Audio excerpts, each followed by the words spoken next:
привет! Вы на канале Творческий процесс. Прошлое мое видео было о свойствах обычной шпаклевки, или, как ее называют еще, шпатлевка. И то, и другое верно. При помощи этой шпатлевки мы делали объемный рисунок, орнамент, изображение. И я показывала, как при помощи этой шпаклевки и трафарета можно сделать объемные изображения на стене, например, своего дома, или, как в моем случае, подъезда, или цветочного горшка. Если кто-то что-то придумает еще, что можно еще украсить при помощи такой техники, пожалуйста, делитесь своими соображениями на эту тему. А сегодня, поскольку эта тема была всем очень близка и всем очень понравилась, то я ее продолжу и покажу, что даже без всякого трафарета, а только при помощи шпаклевки и подручных средств, также можно сделать неплохой рисунок и оформить, сегодня я вам буду показывать, как оформить зеркало. Из старого зеркала будем делать новое зеркало, модное, современное, красивое, яркое зеркало, которое я тоже размещу в подъезде, потому что стен в моем доме уже практически не осталось свободных от изображений. Поэтому украшаю подъезд, перешла на подъезд. А вы, в свою очередь, подписывайтесь на мой канал, если вы еще не подписаны. Подписывайтесь на мой телеграм-канал, который тоже так же называется, как и этот канал «Творческий процесс». Ссылку я оставлю на свой телеграм-канал в описании этого видео. То есть под видео есть описание, и там будет ссылка не только на телеграм-канал, но и на другие мои ресурсы, в том числе на телеграм-канал. За работу! Для того, чтобы изготовить новое красивое зеркало, нужно не так уж много средств и ресурсов и времени. Но прежде всего нужно старое зеркало. И у меня есть вот такой кусок гипс-картона. Если у вас нет гипс-картона, то вы можете склеить между собой в толщину несколько кусков обычного картона или использовать какую-то фанеру или что-то такое, на что можно наклеить старое зеркало. Я буду подгонять зеркало под свой кусок гипс-картона, поскольку у меня есть стеклорез. Если у вас нет стеклореза, наверняка нет, то вы сделаете наоборот. Под имеющийся кусок зеркала будете подгонять основу. Это мой масляный стеклорез, и для него есть специальное вот такое масло, которое в него заливается. Также у стеклореза есть, как понятно, режущая головка. И я отрежу нужный мне кусок зеркало, так, чтобы оно поместилось в середине моего куска гипс-картона, и по краям оставались необходимые поля для того, чтобы там сделать декоративную раму. Прежде всего, эту декоративную раму я буду делать из обычной шпаклевки. Когда я отрезаю кусок зеркала, то раздается характерный звук. Это образуются микротрещины, и потом отлом и пойдет по этим микротрещинам. Это шлифовальная машинка. Здесь у нее есть шлифовальная головка, и в нее заливается вода. Эта шлифовальная машинка называется «Кристалл 2000». Таким образом шлифуется стекло для моих витражных работ и для работ из запеченного стекла. В данном случае я отшлифую просто край стекла этого зеркала. Вот он неровненький, который получился при отломе, чтобы зеркало было ровным. Если вы не резали зеркало, то вам это и не нужно. Нужно, чтобы получилась красивая у зеркала рама. Я приклеиваю на свой гипсокартон зеркало. И нужно подумать, чем украсить эту раму. В принципе, ее можно ничем не украшать, а использовать только шпаклевку. Сейчас вы увидите все это в результате моей работы. Но если у вас есть какие-то идеи, то для изготовления рамы можно использовать также какие-то красивые вещи, которые у вас сохранились. У меня, например, я делаю броши из бисера и использую кабошоны и стразы. У меня полно их, можно было бы их использовать. Но я запеку кусочки стекла в своей печи для фьюзинга. Вот видите, я в ней запекаю бутылки, и тут же запечены кабошончики. Но у вас наверняка нет такой печи, и поэтому вы можете использовать, например, готовые кабошоны, которые продаются в магазинах для рукоделия. Например, в Леонардо я покупала эти кабошоны когда-то, когда у меня еще не было печи. Теперь я делаю такие сама. Или например, можно использовать ракушки, которые я привезла когда-то с моря. И теперь храню их тоже для других изделий. В общем, подумайте, что вы можете сделать. Каждое зеркало будет индивидуальным и отличаться от других. Можно использовать свою фантазию. А можно ничего не использовать. И вы посмотрите сейчас, как просто даже при помощи одной шпаклевки можно сделать красивое зеркало. Я же посажу свои кабошончики на гипсокартон, и для меня главное их по центру расположить, потому что глазомер у меня плохой, и мне все приходится тщательно отмерять. Вот что получилось. Вот такую гипсовую финишную шпаклевку я использую для всех своих работ. Можно в нее также добавить клей ПВА, как вы видели из прошлого видео. Тогда она будет еще более плотная.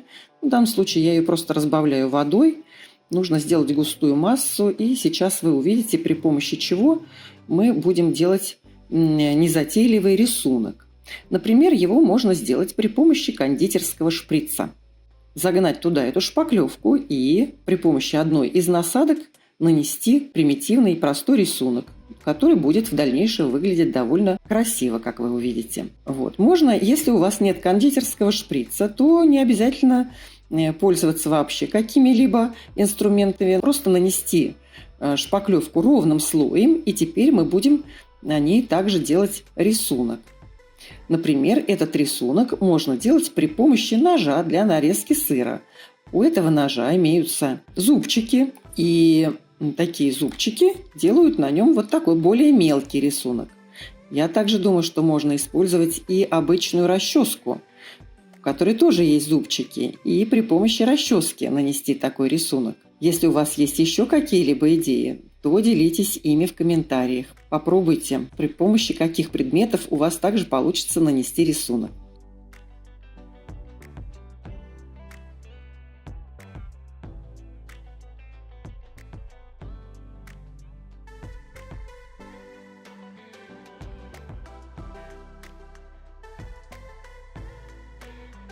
После того, как шпаклевка засохла, нужно удалить лишние элементы, ту грязь, которая у нас засохла на зеркале и наших декоративных элементах. И первый слой я нанесу вот таким грунтом. Просто у меня есть этот грунт адгезивный, но если у вас его нет, то и не обязательно его использовать. Акриловая краска прекрасно ложится на любую поверхность. Первый слой я нанесу темно-золотистой краской. Она не очень укрывистая, как вы видите, плохо закрашивает, но зато она хорошо попадает в эти вот промежутки, углубления и создаст нам тень. Вот такое получилось уже зеркало. И второй слой я наношу при помощи своего любимого инструмента, кусочка губки для мытья посуды. Это прекрасный инструмент для нанесения акриловой краски на декоративные поверхности. И при помощи своей любимой краски, это золотистая, светлая. Вот такое зеркало уже получается у нас, но мне трудно остановиться. И я решила, что в этом видео я покажу вам также много, видите, разных техник я вам показываю. Я покажу вам также, как пользоваться поталью. Финишный слой будет у меня из потали. Для того, чтобы нанести поталь, кстати, продается тоже в магазинах для творчества, нужен клей для потали. У меня он немножечко старый, и там комочки появились, но ничего страшного. Главное наносить этот клей так, чтобы он не полностью покрывал все, а только те поверхности, которые вы хотите, чтобы приклеилась поталь. Я хочу, чтобы поталь приклеилась на самой верхушке вот этих гребней. Поэтому прохожусь кисточкой аккуратно по верхушкам этих гребней, чтобы только к самым выступающим поверхностям был нанесен клей, и туда приклеится поталь. Клею нужно немножечко дать подсохнуть, и после этого уже и приклеивать поталь. Пальцы при этом должны быть чистыми, а не как у меня, так, чтобы поталь не приклеивалась к пальцам, потому что потом ее нужно тряпочкой влажной тоже отдирать, отмывать вместе с клеем. Поэтому руки, как только они испачкались в клее, их тут же нужно промыть и протереть тряпкой и приклеивать следующий кусок потали.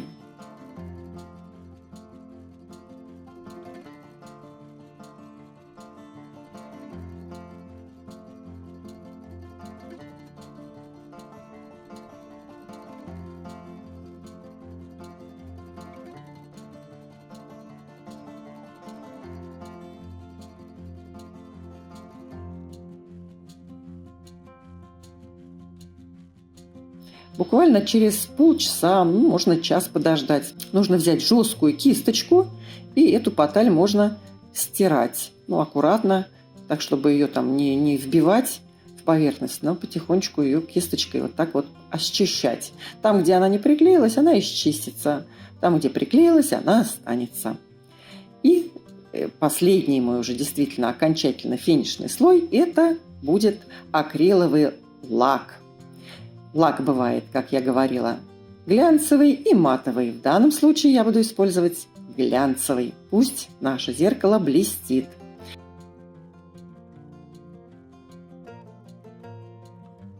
И теперь его можно приклеить. Ну, можно его повесить, конечно, на место, но я буду приклеивать его в подъезде. И для этого я использую монтажный же клей.